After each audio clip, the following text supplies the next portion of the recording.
আসসালামু আলাইকুম সকলোকে নমস্কাৰ ৰাকিবা চেনেলৰ অন্য এটা নতুন ভিডিঅ'লৈ সকলোকে স্বাগতম জনালো আশা কৰিছো আপোনালোক সকলোৱে বহুত বেছি ভালে আছে আৰু লগতে মোৰো ভাল আপোনালোক সকলোৱে দুৱাত আৰু এফালে আমাৰ ৰিজৱানাই ঈদৰ কাম আৰম্ভ কৰি দিছে আৰু মই আপোনালোকক ঈদ মুবাৰক জনোৱাই নাই মোৰ ফালৰ পৰা আপোনালোক সকলোকে ঈদৰ মুবাৰক দেৰিকে হ'লৈ জনাইছো কাৰণ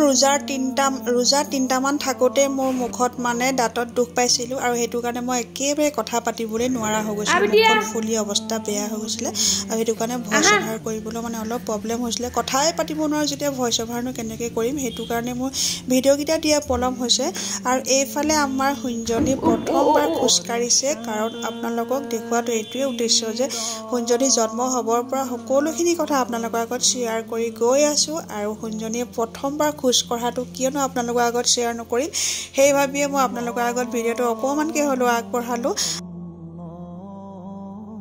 চাওঁতে হুঞ্জনি এবছৰ কমপ্লিট হ'বলৈ গৈ আছে আৰু ভিডিঅ'টো ভন্টিয়ে দিছিলে হেতু কাৰণে মই এইটো ভিডিঅ'তে এড কৰি দিলো আৰু এফালে মই বনাই আছো দিনৰ ভাগতে বনালো আগবেলাতে ঈদৰ কাৰণে কেক বনাইছো পিছদিনাখন ঈদ আছিলে ঈদৰ আগদিনাখনৰ ভিডিঅ' হয় এইটো আৰু এয়া চাওকচোন মুখখন অকমানকে দেখুৱাই দিছো ফুলিও আছে আৰু কথা পাতিবলৈ নোৱাৰো মই কি হৈছে সকলো কি হৈছিলে কি নহৈছিলে সকলোখিনি আপোনালোকৰ আগত পিছত ভিডিঅ'ত শ্বেয়াৰ কৰিম এতিয়া থুলমুলকে কৈ থলো কি কাৰণত মই ভিডিঅ' পলম কৰি দিছো আৰু এফালে মই কেক কেইটামান বনালো পাঁচটা বনাইছিলো দেই আৰু দুটা কটা হল তিনটা যেনিবা আছে আৰু এইফালে মই নিমকি বনাব লৈছো নিমকি যেনেকৈ সদায় বনাও তেনেকৈ বনাইছো নিমকিখিনিও খাবলৈ বহুতেই টেষ্টি হৈছিলে বোলে কিন্তু মইহে এতিয়ালৈকে টেষ্ট কৰা নাই কেনেকুৱা হৈছে চবেই ভাল হৈছে বুলিয়ে কৈছিলে আৰু এফালে তিনটা কেক বনোৱা হল সেই একেটা বলতে আকৌ মই কেক বনাবৰ কাৰণে ফিটিব লৈছো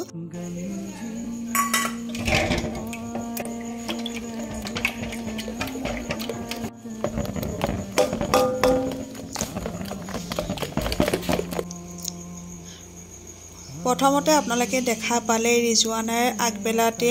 তাই ঘৰৰ মানে চাফচিকুণৰ কামখিনি কৰিলে আৰু মই দিনৰ ভাগতে তাই যেতিয়া ঘৰৰ চাফা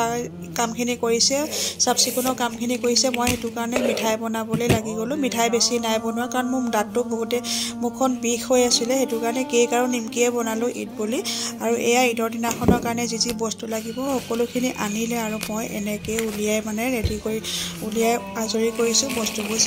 সিজি লগাব লাগিব জেগাই থব লাগিব আৰু ঈদৰ দিনাখন ৰাতিপুৱা বৰা ভাতৰ লগত খাবৰ কাৰণে এয়া দিল কলিজা ভুনা বনাই থৈছো মই দিনৰ ভাগতে মিঠাই বনাই থাকোতে বনাই দিলো আৰু আজি সেইদিনাখন আছিলে একেবাৰে শেষটো ইফতাৰ আৰু মই দাইলৰ পকৰি বনাইছিলো বহুতে মচমচীয়া হৈছিল শেষ ইফতাৰ আৰু আমাৰ ৰিজৱানাই বনাইছে কি বনাইছে কৈ দিয়া কি পিঠা তিল পিঠা বনাইছে আৰু নাচমিনে কি বনাইছে কৈ দিয়া আকৌ আৰু এফালে ভতিজাজনীয়ে বেটিয়ে মিলি দুইজনীয়ে ফ্ৰুট চালাড বনাব এফালে শাহুমাই কোৰাণ শৰীফ পঢ়ি আছে আৰু এয়া দুইজনীয়ে মিলি জুলি আজি শেষ ইফতাৰ বুলি ফ্ৰুট চালাড বনাবলৈ বস্তুখিনি ৰেডি কৰি আছে এইফালে আমাৰ পিটিৰে কুকুৰাবিলাকক ধান চাউল দিয়াত ব্যস্ত হৈ আছে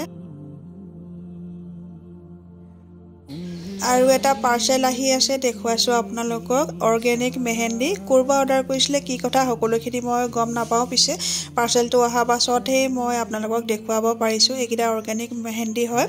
আৰু বহুতে ভাল হৈছিলে মেহেন্দি কেইটা এটি ঈদৰ দিনাখন লগাবৰ কাৰণে আনি ৰাখিছে ঈদৰ দিনাখন মানে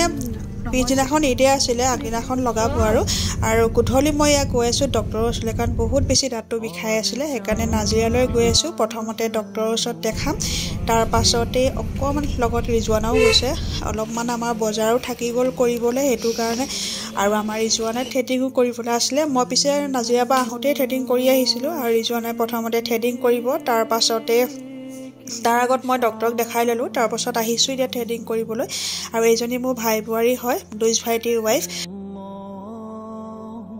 তাৰ পাছতে কাপোৰ কানি অকমান বজাৰ আছিলে হেয়াও ল'বলৈ আহিলো আৰু এইগৰাকী মোৰ বহুত বেছি ভাল ফ্ৰেণ্ড হয় মোতকৈ সৰু হয় কিন্তু বহুত বেছি ভাল ফ্ৰেণ্ড হয় হেতু কাৰণে লগ পালো যেতিয়া ভিডিঅ'ত উঠাই ললো আৰু আমাৰ কাপোৰ কানি বজাৰ কৰি হৈ গ'ল বেটিহঁতে ফুচকাও খালে তাৰ পাছত আহি আছো ঘৰলৈ বুলি আৰু মোৰ সেইদিনাখন দাঁতৰ অলপহে কাম হ'ল